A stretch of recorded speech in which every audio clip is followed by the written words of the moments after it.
Estamos aqui com mais uma análise do mangá de Boruto e eu já quero começar sendo muito polêmico. O capítulo que a gente vai analisar hoje é o de número 40 e ele é o primeiro em um bom tempo, sei lá, há uns mais de 5 capítulos, eu acho, 5, 6, 7 capítulos talvez, que tem como principal destaque, como principal protagonista, o Boruto, de fato, que é o protagonista da obra. A gente tinha visto no capítulo anterior, né, se você acompanha as análises aqui pelo canal, ou se simplesmente você acompanha o canal, que o capítulo anterior tinha terminado com esse gancho, né, do time 7, o novo time 7, né, Boruto, Sarada, Mitsuki e agora também o Kawaki, iriam para a dimensão onde o Naruto foi aprisionado para tentar resgatá-lo. Então, é óbvio que esse capítulo seria protagonizado por esses 4. E, consequentemente, também foi o primeiro capítulo em um bom tempo que não contou aí com o Naruto ou com o Sasuke para roubar a cena, para praticamente protagonizar a história mesmo. E adivinhem só?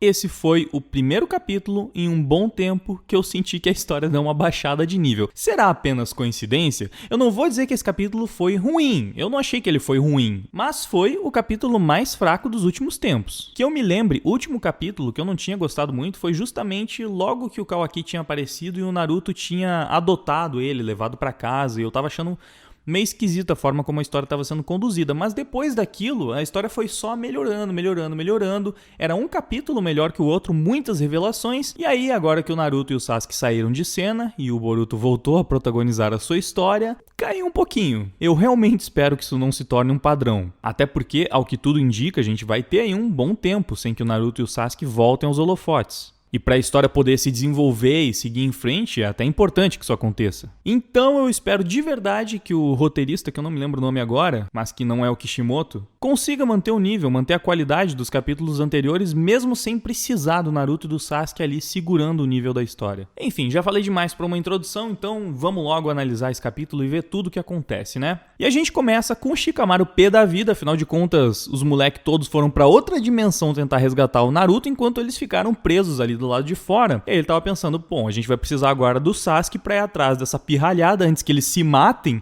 e vai sobrar pra mim, porque é o filho do Hokage. Só que quase imediatamente ele já recebe a informação de que o Sasuke tinha voltado pra vila, só que não estava muito bem, não. Pois é, a informação chegou num momento bem conveniente, né? Depois que todo o assunto ali já tinha sido resolvido, né? Depois que ele já tinha confrontado o Kawaki no capítulo anterior e questionado se o Kawaki realmente não era um agente duplo, né? Aí ele recebeu a informação de que o Sasuke já tinha retornado ali da luta e que estava inconsciente. Se bem que essa informação também não ajuda muito, porque o Sasuke, estando inconsciente, não consegue nem contar o que aconteceu lá do outro lado, pelo menos não ainda. E aí a gente tem só esse vislumbre do Sasuke lá de cama, já tá sendo tratado pelos médicos de Konoha, e o Shikamaru pensando, né, cara, pelo amor de Deus, façam a coisa certa e voltem vivos. Afinal, com o Sasuke em coma, ninguém aqui tem um jutsu de espaço e tempo pra conseguir salvar vocês. Então, né, só volta vivo, Boruto, por favor. E aí, a gente vai logo pra outra dimensão, onde eles estão enfrentando aquele cara da cara, que eu não me lembro o nome também, eu acho que eles nem falam o nome dele nesse capítulo. Tá, já conferi aqui, e esse aí então é o Boro. Esse aí é o cara que vai enfrentar os nossos protagonistas nessa edição. O Kawaki pergunta pra ele onde é que tá o Nadadame, e aí o cara levanta a Kumbuka e fala, tá aqui ó, você quer? Então pega. E joga a Kumbukona com o Naruto dentro pra cima dos moleques. O Boruto, obviamente, fica preocupado, então ele vai tentar abrir aquele negócio, né, pra entender, ué, meu pai tá aí dentro? Que doideira é essa? Só que o Boruto não consegue abrir, porque, obviamente, o negócio tá selado. E aí o Boruto explica, você não vai conseguir. Tem um selamento aí, e é melhor não usar a força também, porque se você forçar muito, eu não posso garantir a segurança do conteúdo. E ele também explica que o Jigen é o único que pode desfazer o selo que tá prendendo o Hokage. O que significa que provavelmente o Kawaki também consegue, né? Ele só não sabe como fazer. Afinal, como a gente viu no capítulo anterior, teoricamente tudo que o Jigen é capaz de fazer, o Kawaki também é. E falando no nosso pequeno delinquente, ele vai lá e coloca a sua mão mecânica, que tá cheia de chakra do Naruto, né? O chakra do Naruto é o que faz ela funcionar. Ele encosta a mão na Kumbuka e aí ele fala que ele consegue sentir que, de fato, o chakra do Naruto tá ali. Então, sim, ele tá falando a verdade, o Naruto tá dentro daquele negócio e vivo. Aí a Sarada pergunta, né? Tá, e agora? O que a gente vai fazer? E o Kawaki responde, bom, acho melhor a gente se concentrar no inimigo, né? Que tá bem na nossa frente, que por sinal é uma boa ideia, muito inteligente esse Kawaki. Só que aí, quando eles vão olhar de novo pro inimigo, o cara desapareceu. Pois é, ele usou a Kumbuka gigante com o Naruto preso dentro como distração e sumiu dali. Só que como todo mundo que tá aí nessa dimensão são ninjas muito bem treinados, E eles identificaram de onde é que o cara tava vindo. Ele falou, ele tá aí e tá vindo atacar a gente por baixo. Então, uau, grande coisa que o cara fez, se escondendo e tentando atacar. Funcionou pra caramba o elemento surpresa. Todos eles só pularam e deu, fugiram do ataque. O jutsu do cara foi basicamente uma explosão de ácido. Ele criou um pequeno laguinho de ácido ali embaixo dos personagens. Só que tem um detalhe, né? A Kumbuka com o Naruto dentro tava ali, naquela região onde o ácido foi jogado. E o ácido tava começando a corroer o negócio. Então, o Kawaki, como ele se lembrou, né, do que o cara falou, que ele não garantia a segurança do conteúdo caso fosse danificado a parte de fora, ele começou a absorver o ácido do cara usando o seu karma. E assim que ele terminou, ele foi lá conferir, né, o negócio, a Kumbuka, e falou, beleza, tá tudo certo, não tá danificado. Só que enquanto ele fazia isso, o Boro mandou outro ataque direto nas costas do Kawaki, que seria pego de surpresa não fosse o Boruto, que aí, né, ele viu que o Kawaki conseguia absorver ácido com karma, então ele também conseguia, porque ele também tem um karma, e ele fez a mesma coisa, ele serviu de escudo ali e absorveu o ácido que vinha nas costas do Kawaki. Aí o Boro e o Boruto, que é quase um trava-língua, né, eles trocam algumas provocações, eles ficam falando, qual é? Você vai ficar se escondendo aí, seu covarde? Você me acha covarde? Então vem pra cima de mim, então. Nem precisa pedir 2 vezes. Aí ele começou a correr pra cima do vilão, que era exatamente o que ele queria que o Boruto fizesse. E enquanto o filho do Hokage sai correndo, o Boro faz ali um selo misterioso, que mais pra frente a gente vai ver pra que serve, mas que por enquanto ainda não parece ter uma grande utilidade, né? Porque o Boruto consegue facilmente utilizar o seu Rasengan e acertar bem no meio da barriga do cara. O vilão é acertado em cheio e jogado para trás. Porém, ele não parece ter sofrido grandes danos com isso, ou então o ataque que o Boruto realizou foi rapidamente regenerado por ele. Mesmo assim, ele reconheceu que o Rasengan do Boruto é bem poderoso. E aí o Mitsuki e a Sarada fazem a leitura, né? Eles falam, nossa, a ferida do cara já tá curada, que velocidade regenerativa. Bom, então eles têm um vilão que consegue se regenerar muito rápido, essa é a informação que a gente tem até então. E como é que se faz para lidar com isso? Bom, o Kawaki tem um plano, ele fala, não para Boruto, vamos atacar ele tão rápido que não vai nem dar tempo dele se regenerar. E aí o Boro faz de novo aquele mesmo selo misterioso e de novo não parece ter um efeito, porque o Kawaki só faz aquela paradinha maneira com o braço dele, né, que praticamente vira uns galhos de árvore muito louco, e ele enterra o vilão num pedregulho. E eu só queria destacar que é interessante, né, como o braço do Kawaki agora ele tá incompleto, a habilidade dele mudou um pouquinho, porque assim, a ponta do braço dele é aquela ponta mecânica. Então, a parte que se distorce vem de trás da ponta do braço, vem de trás do cotovelo. O que dá um efeito meio esquisito, mas basicamente funciona do mesmo jeito de antes. E aí, depois de afundar o Boro nas rochas com essa habilidade, ele ainda segura o vilão, joga pra cima e bate com ele no chão. E enquanto ele tá lá segurando ele com o seu braço em formato de árvore, sei lá que é esse negócio exatamente, ele fala, agora é contigo, o Boruto vai lá e ataca ele. E o Boruto fala, deixa comigo, já tá lá, prestes a utilizar mais um Rasengan, tá lá no alto, pronto pra usar a técnica, só que do nada acontece uma coisa meio esquisita e o Boruto simplesmente cai. E o Kawaki fica em choque, né? Pergunta, qual foi, mano? O que aconteceu? Só que no meio da frase ele percebe que também tem uma coisa esquisita com ele e aí ele fica travado e fala, que isso, eu não consigo me mover. Pois é. Esse é o jutsu secreto do Boro, que ele estava fazendo com aqueles selamentos. Aparentemente, ele estava colocando névoas negras pelo ar que causam essa paralisia. O Kawaki tenta utilizar o karma para absorver a névoa negra, só que ele não consegue. Então, aí nós temos um pequeno mistério nesse capítulo, né? O que é essa coisa? Porque se é um jutsu, ele deveria conseguir absorver utilizando o karma. Mas por que ele não consegue? Por que o Boro precisou de um tempo para conseguir realizar a técnica? Ele utilizou o selamento lá 2 vezes seguidas e também levou um tempo até eles serem paralisados. É uma técnica diferente, meio esquisita. Será que tem algum segredo por trás dela? Enfim, com os dois paralisados, o pançudo foi pra cima e deu uma joelhada na boca do Kawaki, que voou pra muito longe, quebrando rochas pelo caminho, no melhor estilo Dragon Ball. Lá de longe, a Sarada estava conseguindo observar tudo e ela estava tentando ser um pouco mais fria e calculista do que os dois arruaceiros que só partiram pra cima sem pensar muito. Então foi ela que trouxe esses questionamentos que eu acabei passando aqui pra vocês, né? Ele fez esses selos repetidas vezes. Então claramente ele tá usando algum jutsu, mas se ele tá usando um jutsu, por que eles não podem absorver com o karma? Os caras conseguem absorver até ácido, não conseguem absorver essa névoazinha? E também ela sabe sabe que ela não pode chegar lá perto de onde eles estão, porque senão a névoa vai pegar nela também e ela também vai ser paralisada. E logo depois disso vem a informação curiosa, interessante, que assim, não chega a ser tão surpreendente, mas foi usada para dar título para esse vídeo, que é quando o Boro fala: "Então agora, Boruto, filho do Hokage e receptáculo de Otsutsuki Momoshiki, eu estou feliz em conhecer você. Eu não estive tão feliz desde que Kawaki apareceu pela primeira vez." Essa minha imitação de velho quase pareceu o Lula, né? Mas o cara parece um pouco com o Lula, então deve ter ficado bom. Enfim, o lance aqui é que ele chamou o Boruto de receptáculo de Otsutsuki Momoshiki. O que faz todo sentido, afinal foi o Momoshiki quem deu o karma pro Boruto. E a gente entendeu, né, nos últimos capítulos que o karma transformou também, ou vem transformando o Kawaki em um receptáculo que será usado pelo Jigen, que na verdade não se chama Jigen, né? Jigen é o cara que ele absorveu, que ele usa como receptáculo. A pessoa que controla o Jigen também é um Otsutsuki. Mas por que será? Isso aqui na verdade pode nos dar uma dica, ou um indício.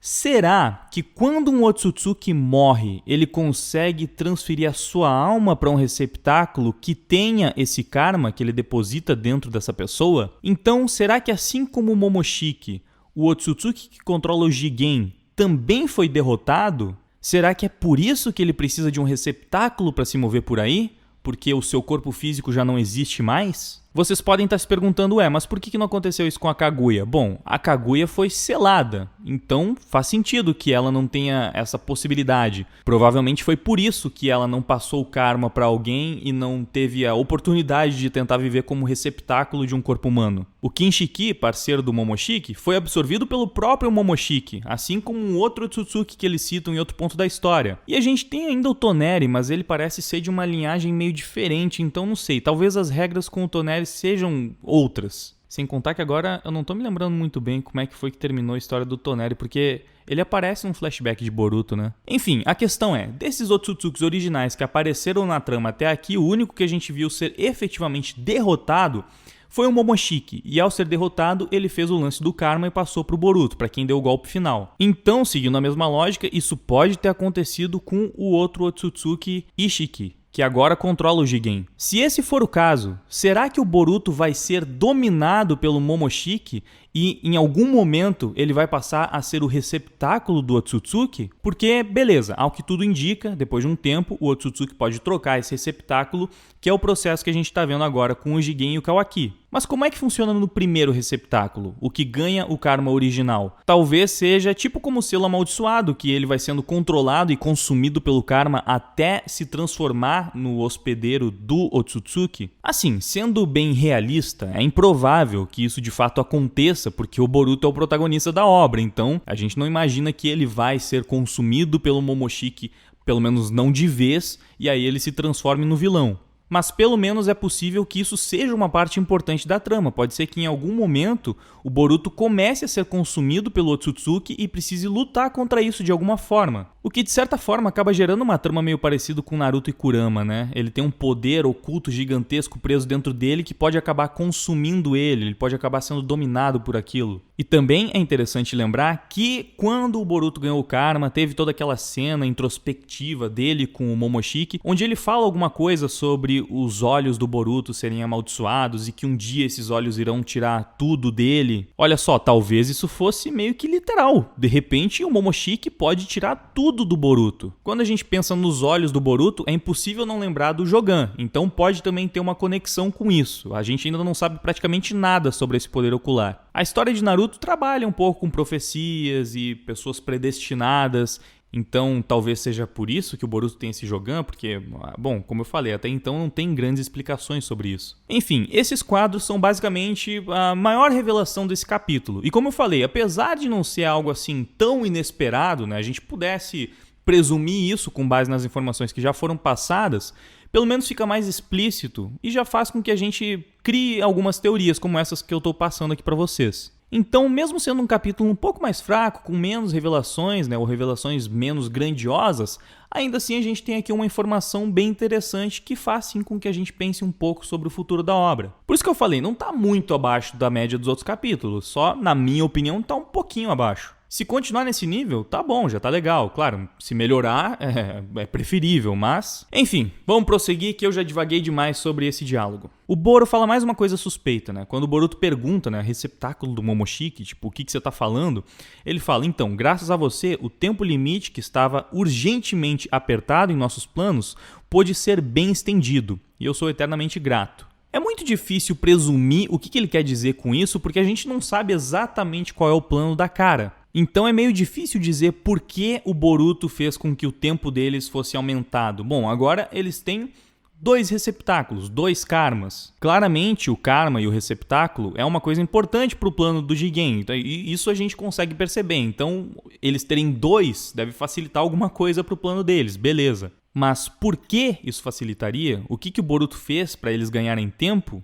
Pô, aí a gente pode, sei lá, mano, realmente criar muitas teorias, mas vai ficar muito difícil não ser algo extremamente subjetivo. Para essa frase aqui do Boro, eu acho que a gente precisa de mais informações sobre o plano real da cara para a gente conseguir tirar alguma coisa que tenha uma chance maior de fazer sentido ou de acontecer de fato. Enfim, enquanto eles estavam ali trocando uma ideia, aparece o Mitsuki, que estava bem apagado até então, né, para resgatar o seu querido Sol. Ele já chega utilizando o seu Futon Topa, e obviamente isso não tem um grande impacto no Boro, o cara já peitou um Rasengan e também aquele outro jutsu maluco lá do braço do Kawaki, que na verdade não é bem um jutsu. Mas na real o Mitsuki nem estava querendo de fato causar muito dano, ele usou essa técnica para ver se ele conseguia dispersar a névoa, né, afinal usou uma técnica de vento para dispersar a névoa, faz sentido, mas não funcionou. E ele também queria criar ali uma abertura para conseguir resgatar o Boruto. O Boro explica que as nuvens negras dele não vão se dispersar com uma mera ventania, e ele também fala que aquela técnica já entrou no corpo do Mitsuki, então ele também vai sofrer os efeitos, ele também vai acabar paralisado.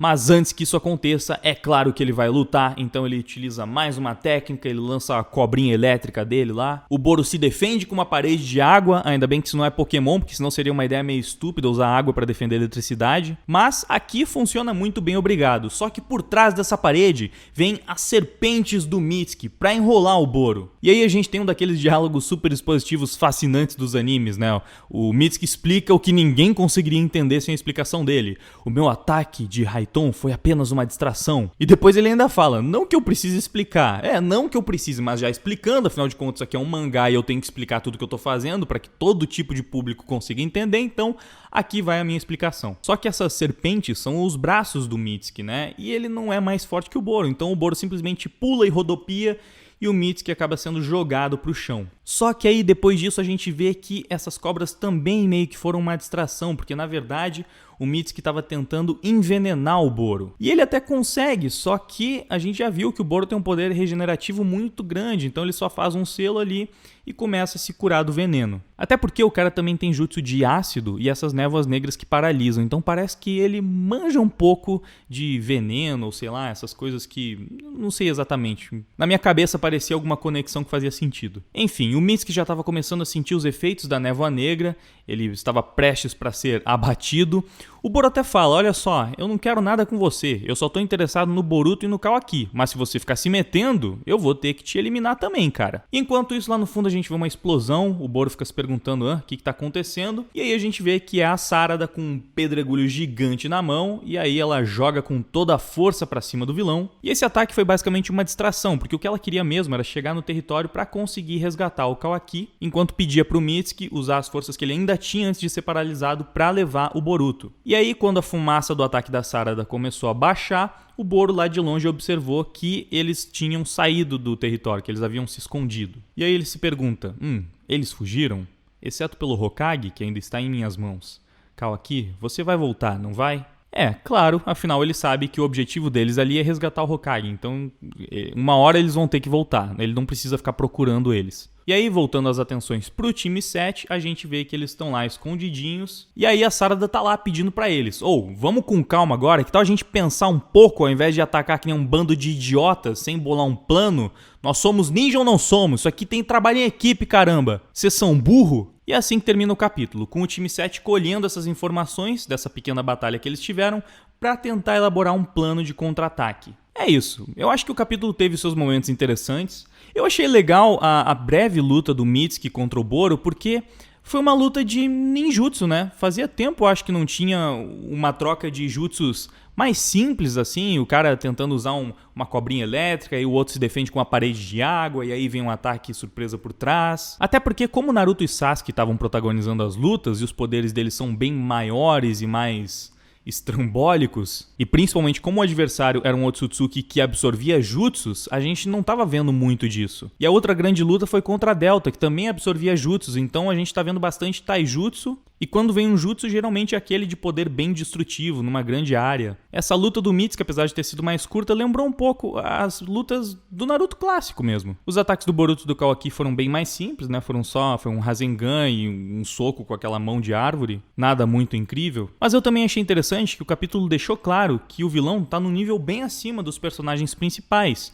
E deveria estar, afinal de contas, ele é um dos principais membros da Kara, que é o equivalente a Akatsuki dessa edição, né, do universo de Boruto. Então ele é um dos principais vilões. Ele teoricamente deve estar num nível pelo menos parecido com o da Delta, que peitou o Naruto. E contra ele a gente tem 4 Genins. E por mais que esses Genins sejam super buffados com um monte de habilidades logo cedo, eu ainda acharia muito exagerado caso eles conseguissem derrotar ou brigar, bater de frente assim, com bastante equilíbrio contra um vilão desse calibre. Tudo bem, pode ser que nos próximos capítulos eles voltem com um plano e consigam derrotar o Boro. Mas contanto que isso seja bem feito, tudo bem, porque agora eles têm algumas informações sobre a técnica, eles podem descobrir como ela funciona, encontrar formas de neutralizar, eles podem vencer com tática e inteligência, isso eu vou achar da hora. Mas se eles chegassem logo de cara e já conseguissem brigar de boas com o vilão, seria no mínimo estranho. Então achei legal eles terem esse primeiro momento onde eles praticamente são massacrados pelo cara, que em nenhum momento demonstrou estar correndo qualquer tipo de risco, ele sempre pareceu ter toda a situação sob controle, ou seja, acho que foi conduzido como deveria ser. E é isso, essa foi a minha análise sobre o capítulo, foi a minha opinião. Eu achei um bom capítulo, apesar de ter dito em outros momentos que